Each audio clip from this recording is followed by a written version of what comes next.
Hello, this is Katie with Homeschool Chat, and today we're going to talk about a chill out day for teacher. So sometimes as a teacher, you have an off day. Sometimes you are fighting a cold, or sometimes you've just gotten over a cold. Sometimes you're just a little bit under the weather. So we're going to talk about how to deal with a house full of homeschool children and a day when you as the teacher want to chill out. So there's several different ways that you can go about it.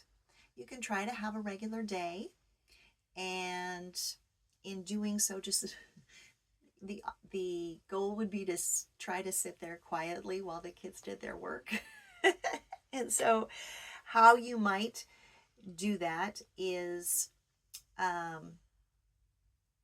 you could try that tactic, or what you could do is you could have an older child be a supervisor over the whole bunch, as long as that works out for you, because I know that sometimes it's not a good option. And if that's the case, then you could pop in every once in a while to see how things are going, and make sure that you pop in as your classes transition from one subject to another to make sure that that goes smoothly. So another thing that you can do is you can choose a fun day for the kids. Now you have to be really careful, because if you make it too fun, then it becomes more work for you as the teacher, and the kids are super excited, which is good. But when they start getting really loud and you don't know where they're at and all that sort of thing. So what you would do is you would kind of control the fun. And how you would do that would be maybe make part of the day be a TV learning program section of the day, or a documentary section of the day. Maybe have the children make popcorn before they watch the documentary. Then they could watch that, and you could do a little bit of resting. Another thing that you could do further on as the school day progresses is you could do a scavenger hunt. Now this sounds like it's a lot of work, but I've done it a lot, and I live in the country, so I may have more options, but I don't know, I've done it in the wintertime inside too. So what I would do is I would just get a piece of paper and I would write things down, like go find a red rock, or a maple leaf, and a maple leaf, and a picture of a bug. I would say, I don't know, bring in a blade of grass. Then I would have it on a sheet of paper and send the kids out to go on the scavenger hunt. And what I found is it works very, very well. The kids love it. I have found, though, that it goes by really quickly. So when I first started, I thought, oh, wow, I've got all these items for the scavenger hunt. This is going to take them, 45 minutes. And in 15 minutes, they were done. So just bear that in mind if you decide to do that. So another way that you could get through the day, these things that I'm suggesting are probably all for one day. So you can use another portion of the day to do an art project. So make up an art project. So you might have your children draw a picture of their favorite place around the home, or anything you want, and then give them time to draw and color or paint or whatever they want to do, and that will give you time to rest as well.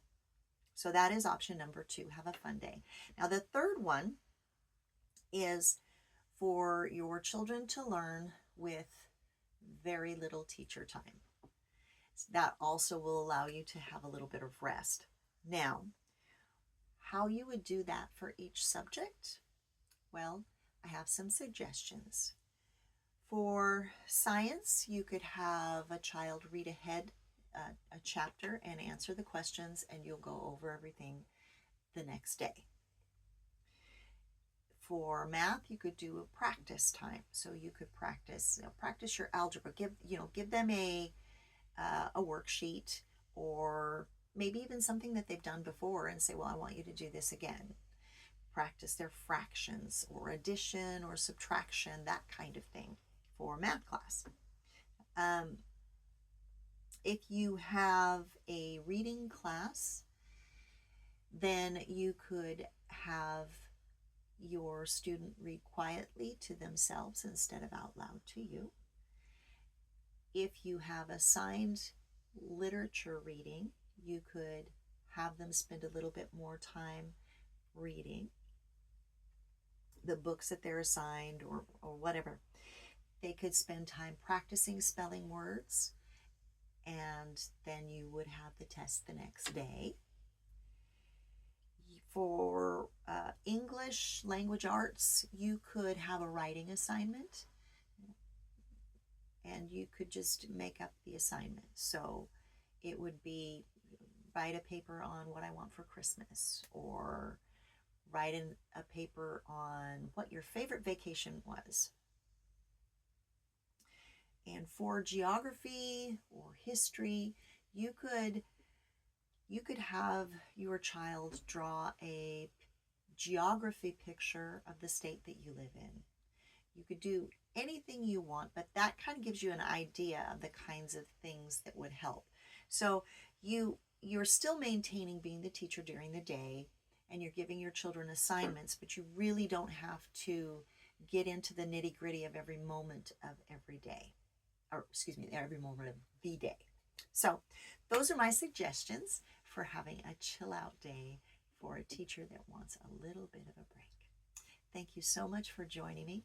Please check out my website at homeschoolchatwithkatie.com, and please check out more videos on YouTube at Homeschool Chat with Katie.